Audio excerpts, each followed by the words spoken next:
Bom-bom yang ditanam di pinggir jalan dikabarkan meledak dan mengenai tentara cadangan IDF.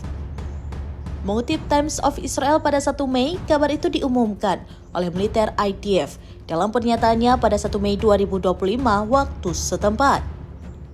Lebih tepatnya dilaporkan bahwa 2 tentara cadangan IDF terluka, 1 diantaranya mendapati luka serius. Keduanya menjadi korban dalam serangan bom pinggir jalan pada Rabu 30 April di dekat kota Beita, tepi barat utara dekat Nablus.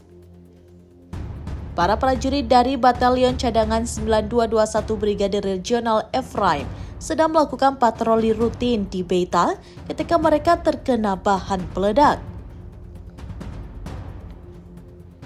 Kedua prajurit yang menjadi korban dikabarkan telah dibawa ke rumah sakit untuk dirawat.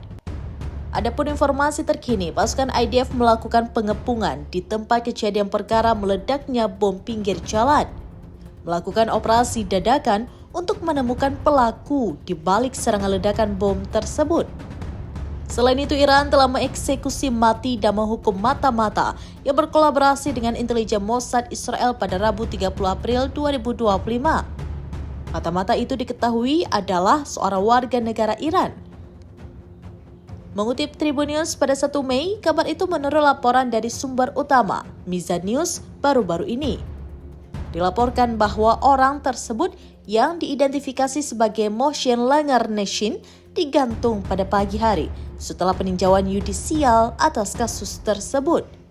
Sumber utama menggambarkan bahwa Mohsen sebagai mata-mata Mossad tingkat tinggi yang direkrut sejak September 2020.